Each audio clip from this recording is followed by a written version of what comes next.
Sana nga bukas na ang eleksyon kasi marami na po kayong nagko-comment sa akin at nagpi-PM sa Facebook page ko na sana nga eleksyon na kasi hindi na nila mahintay yung talagang buong term ng admin ngayon. Pero gusto kong pag-usapan yung video no ni Liza Araneta Marcos.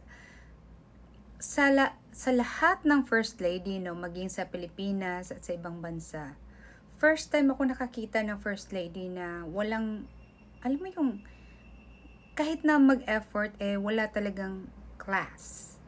Walang elegance. Yeah, no offense meant but kayo, sa tingin nyo, alam mo yung, parang maniniwala na ako sa sinasabi ni Maharlika na para siyang yung corduroy ba yun? Kasi kulubot-kulubot at saka para siyang palaka tingnan. So, ako as a woman, empowering woman, gusto ko ring sabihin na sana meron din tayong magandang makitang elegance man lang sa isang first lady kasi nga nasabi siyang first lady. And then, dun na lumala yung parang impression na hindi masyadong maganda when she spoke kay Tunying. Kasi, alam mo yung isang first lady, we expect someone with elegance, not just the looks, but with the language.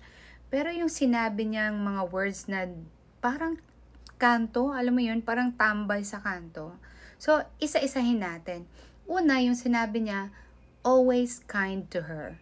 Pero ako na hindi pa laging sinusubaybayan yung videos nila ni Sara Duterte at ng presidente na kung saan andyan naman si Liza Marcos, makikita mo talaga yung mga nagte-trending sa TikTok na talagang napaka-isnabera niya, no? Yung mukha niya. You can never hide your feelings. Nakikita sa mata at sa expression ng mukha na nakangwi. Parang nakaganon. Talagang hindi siya masaya.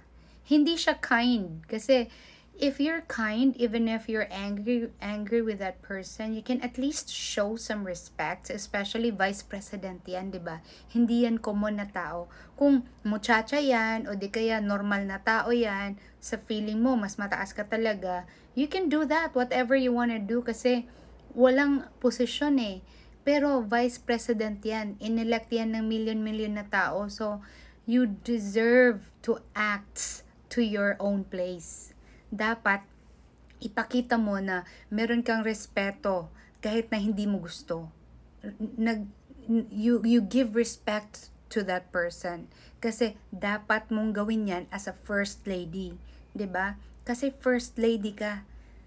Pangalawa, sabi niya, bad shot na yan sa akin. Alam mo yung sa atin, 'di ba, bad shot o ganun, 'di ba, pag Bisaya, bad shot yan, bad shot. 'Di ba, napaka-kanto na expression. So you don't expect, I never expect that from a first lady. Especially, naturingan siyang Araneta. Iniisip ko tuloy, baka ang punto, no? Kasi, ang pangit ng bibig, ang pangit ng lumalabas ng mga salita sa bibig niya. Like, hindi karapat-dapat for a first lady. Tapos, sinabi niya, my husband will do everything to protect you.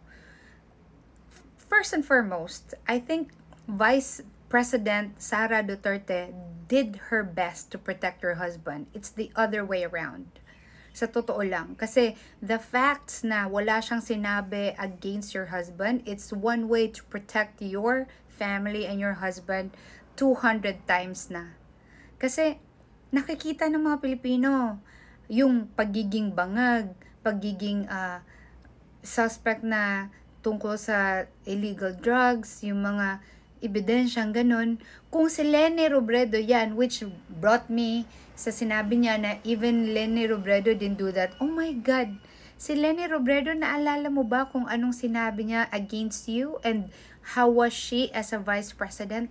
Napaka-sama ng budhi niya. And then you said, Leni Robredo din naman, nakakatawa. Kasi yung sinuka mo na, kinain mo pabalik. Diba? It's so disgusting to have that kind of first lady. Talagang, huy, Pilipinas, gumising na kayo, diba? And, syempre, parang nakikita mo yung sinabi niya na yung tinawag na bangag yung presidente or yung asawa niya, tapos tumatawa si vice president. Like, do you want to control everybody's mind? Pati yung pagtawa gusto mo i-control? Parang nagiging totoo na yata yung sinasabi ni Maharlika na siya ang nagko-control at siya ang namumuno ng Pilipinas. Kasi biruin mo, sa interview niya, first time, kitang-kita na ng lahat ng tao na siya ay isang control freak.